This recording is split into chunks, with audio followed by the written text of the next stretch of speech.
Bonsoir à tous et merci beaucoup d'avoir accepté de suivre encore les nouvelles en bref de ce lundi 17 février 2025. Lundi 17 février 2025, la première nouvelle, c'est le ministre de la Santé publique qui a déclaré que désormais il y a un couloir humanitaire vers Goma.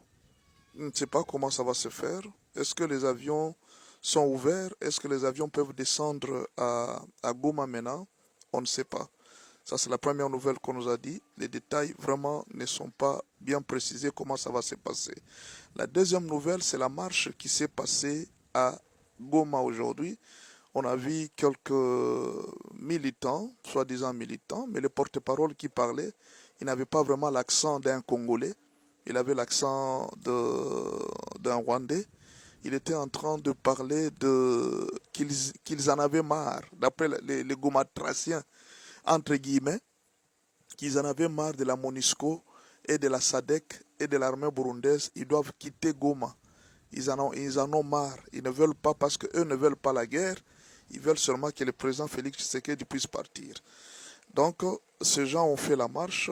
La MONUSCO doit partir, la SADC doit partir, la SAMI DRC doit partir et la force burundaise qui sont encore à Goma, ils doivent quitter Goma. C'est ça la marche qu'ils ont fait. Bon, on a compris que c'est une manipulation des gens qu'on a ramassés, on a payé pour marcher et montrer, mais je ne crois pas que le peuple de Goma s'est déjà exprimé dans ce sens-là.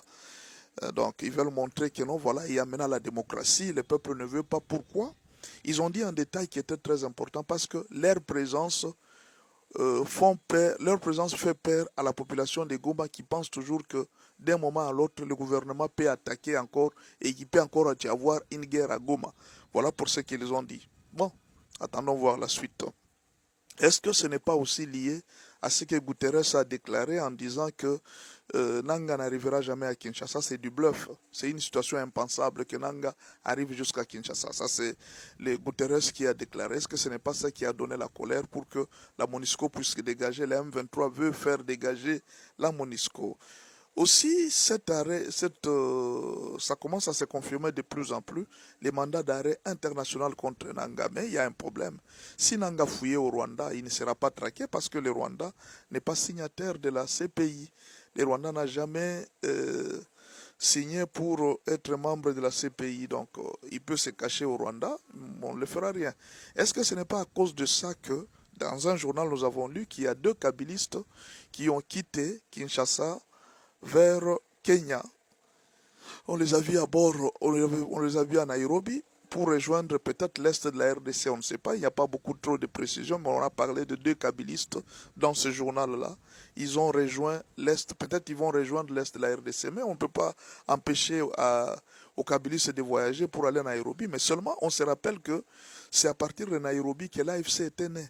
On ne sait pas, est-ce que ce n'est pas la même chose qui va commencer? Peut-être ils sont en train de préparer une façon de remplacer Nanga pour mettre quelqu'un d'autre, peut-être un kabiliste va quitter ici, pour aller remplacer Nanga avec tout ce qu'il a comme dossier sur le plan international.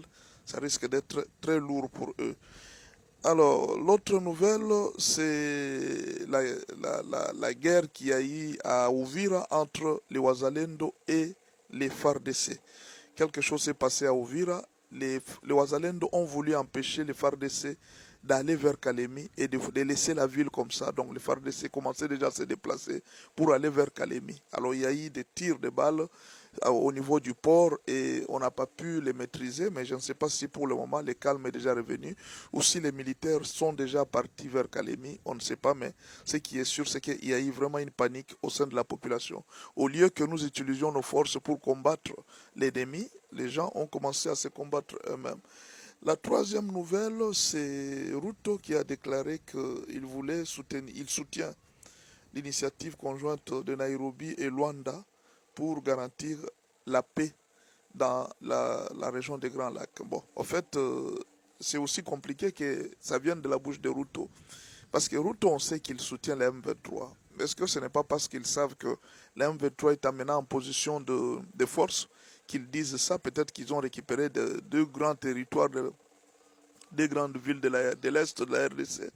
Et là, présente comme un saint pour dire que nous voilà, nous voulons la paix, nous voulons que Nairobi rentre, nous voulons aussi que Luanda rentre. Et pourtant ils étaient tous ensemble. Quand Kagame a refusé de se rendre à Nairobi, à Luanda, on ne sait pas qu'est-ce qui va se passer, mais en fait, il s'est présenté pour les accords de Nairobi. Pour rappel, les accords de Nairobi, ce sont des accords qui mettent le M23 à négocier comme un groupe armé. Et c'est ce que le M23 ne veut pas. Et les accords de Nairobi, ce sont des accords qui poussent le M23 au cantonnement. Et ça, c'est ce que aussi le M23 ne veut pas. Alors, Ruto propose ces deux accords que le M23 ne veut même pas entendre. Pourquoi ça vient de la bouche de Ruto? On ne sait pas. Est-ce que ce n'est pas une façon de se laver, de se montrer qu'il est sain, qu'il est bon et qu'il souhaite, après avoir donné des coups bas à la RDC? Bon, on ne sait pas. Une autre nouvelle, c'était la déclaration du fils de Museveni qui voulait attaquer Bunia. Mais en fait, il y a beaucoup de gens qui ont vu peut-être un peu de la folie en lui et peut-être qu'ils veulent déstabiliser la RDC. Seulement, il y a une chose. Il faut faire très attention avec les déclarations de ce général-là. Rappelez-vous qu'il avait parlé qu'au mois de janvier, je ne voudrais plus voir les mercenaires qui sont là à Goma, sinon on va les attaquer.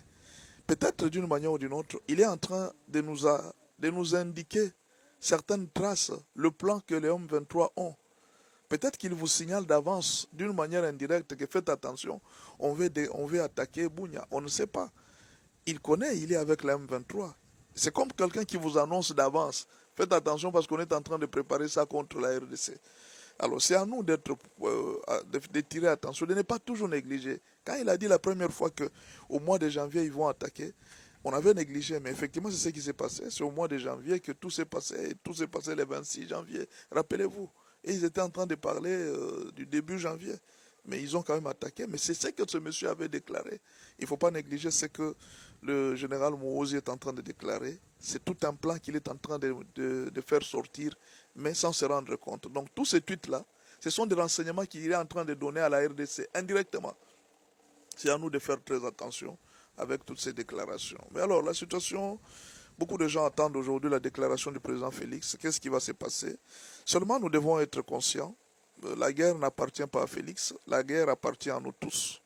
C'est à nous tous que cette guerre appartient. Nous devons être conscients. Chacun, avec son téléphone, doit faire quelque chose. Mais seulement, il y a une chose. Évitez de décourager le peuple. C'est tout ce que je vous demande. Évitez de décourager le peuple. Quand vous publiez quelque chose, moralisez les troupes. C'est ça le rôle que vous devez jouer avec votre téléphone. Chaque jour, faites quelque chose pour moraliser les troupes. Ne découragez pas le peuple. Les gens souffrent. Il y a des gens qui ne mangent pas à cause de cette situation de l'Est. S'il vous plaît, n'utilisez pas votre téléphone pour communiquer les nouvelles du M23 ou même faire la promotion de nos ennemis. Utilisez votre téléphone pour faire la promotion de nos FARDC, faire la promotion de notre pays, plutôt que de faire la promotion des rebelles qui nous agressent et qui sont en train de vouloir nous ravir le pays. Demain, nous n'avons pas un autre pays, c'est le seul que Dieu nous a donné. Félix va partir. Tous ceux qui nous dirigent aujourd'hui partiront. Même nous tous ici, un jour, nous mourrons. Est-ce que nos enfants pourront nous juger d'être dignes d'avoir défendu notre pays? Chaque publication, ça va rester. Toi, tu vas mourir. Mais toutes tes publications resteront. Un jour, on te jugera par rapport à ce que tu étais en train de publier. On ne sait pas la génération qui viendra. Qu'est-ce qu'elle dira de nous? Chaque jour, votre publication va rester éternellement sur les réseaux sociaux. Même après votre mort, on continuera à vous lire. N'oubliez pas, ne publiez pas de bêtises. Ne publiez pas une trahison contre votre pays. Faites attention. Le jour où on perdra le pays, votre nom sera aussi inscrit. Voilà les traîtres qui avaient trahi notre pays. Faites attention quand vous publiez. Tout ce que vous publiez reste à jamais dans les réseaux sociaux. Même après votre mort, on pourra faire sortir des vidéos. Donc soyons conscients de tout ce que nous sommes en train de faire sur les réseaux sociaux. La dernière nouvelle, c'est que Jésus-Christ est vivant. Il est vivant parce qu'il nous écoute. Il est vivant parce qu'il nous aime. Ne vous découragez pas, peuple congolais. Il nous a dit, allez dire à mon peuple que je suis venu pour les consoler et que sa souffrance est déjà terminée. Allez lire ça dans le livre d'Ésaïe 40, versets 1 à 2. Jésus dit, je suis venu vous consoler. Je suis venu vous consoler. C'est une consolation qui nous est venue nous amener. Ne vous découragez pas. N'ai-je pas dit, je ne t'abandonnerai pas, je ne te délaisserai pas, RDC. N'ai-je jamais dit, je ne t'abandonnerai pas, je ne te délaisserai pas. Dieu qui avait dit ça, devant Haï, Josué avait échoué. Mais Il ne nous a jamais abandonnés. Il ne nous abandonnera jamais. Soyez bénis au nom